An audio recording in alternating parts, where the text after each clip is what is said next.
What is up, DG Army? Nethervoid, also known as John, bringing more patch videos to you this Saturday. This is the new gold tank SU-122-44 Tier 7 Russian tank destroyer.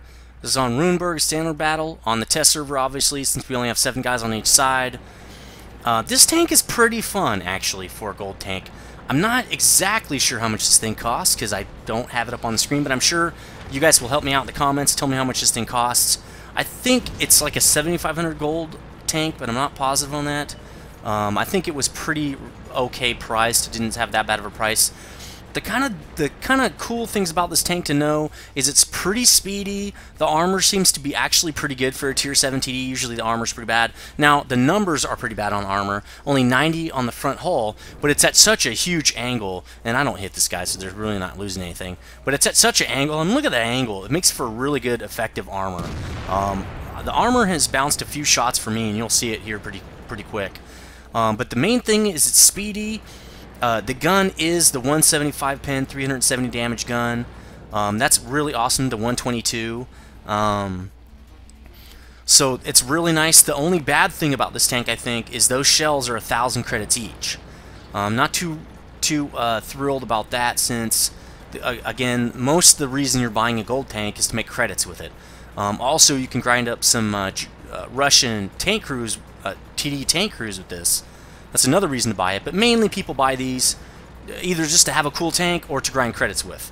And so that's going to be kind of a detriment. It does have a nice gun, though. The 175 pen does work a lot better in the tier 7 range. So, see, boom, you're dead. That was that big damage taking out that M18 who had almost half his life left.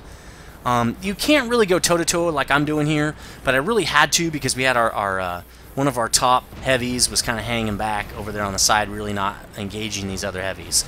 Again, this game's not very good, but it does show you a couple good things, and I really wanted to talk about the different qualities of this tank. So the mobility for this tank comes from the 500 horsepower engine, along with pushing 33 tons. That's a really good power to weight ratio for a TD. For a tier 7, it's probably pretty average. Might be a little better than normal, but it's definitely good for a gold tank. Usually a lot of the gold tanks are kind of slow, so it's nice to have a fast gold tank. Also, I already talked about 90mm armor. On the sides it's 75, so even on the sides it's not really bad, actually. The traverse is 42, so it's pretty good. Again, it's not like a FERD or anything. It's not going to be super slow. So here's an IS. Watch this damage. 400 damage. Really nice. So it's got kind of like a T-34 amount of damage. The reload is a little bit faster than the T-34, so it has potential to earn... Well, I don't want to say more credits than T-34, because the T-34 might have a higher multiplier than this tank. Got some damage on the lower plate there for the Tiger. I think I bounced the first Tiger shot, but the Tiger P has a really decent gun with the long 88, so I didn't bounce it the second time. Now, again, this is a short game. You kind of can't brawl with this tank, but I'm going to show you the end plates and show you how this still was a good game. We'll talk a little bit more about the attributes of this tank. Hold on a second.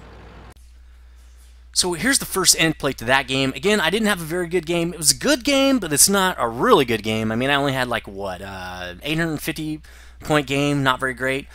Did get tier 3, but again, it doesn't mean a lot on the test server. But it's still mastery badge tier 3, which is like better than 50%, I think.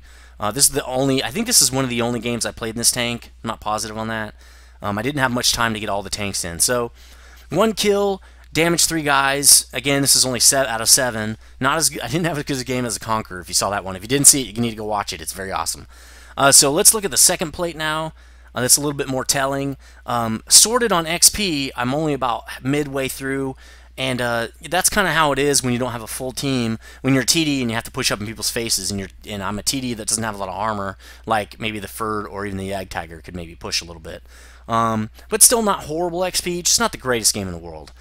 We did end up winning, which is good. We killed everybody, so that's really good. And I did a lot of damage to their team, and that's kind of why we won, so let's look at that. Out of 6 shots fired, I did 1,500 damage. That's very good. My tank only has 840 hit points, so I did almost double the damage of my tank. That's a pretty good game. Anytime you get over... You have to at least get your tank's worth of damage on the enemy. If you did that, you had an okay game. If you don't do that, then you had a pretty poor game, and you need to really work about, think to yourself, what happened, what went wrong, what can I do better. Now, if you're looking at this third plate with me, you're going to notice right away, my tank died completely. It was totally knocked out. 5,500 credits to repair the whole tank.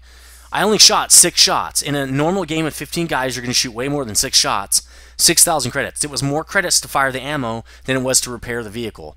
So that's kind of why this tank might not be the best credit earner. But look what I did earn, 44,000 credits. Not too bad, since this game wasn't really awesome. That's pretty good credit earning potential for a tier 7. Again, the gold value of this tank, I don't know what it is. I think it's like 7,500, so that's pretty decent. If it is 7,500, probably the Super Pershing is better. But then again, the Super Pershing has this gun, but on a slower tank and a higher tier. The 175 pen, to me, only works in this tier 7 or below range. I don't think it's good for tier 8s. It's too much luck with hitting the weak points. I don't like that kind of a gun.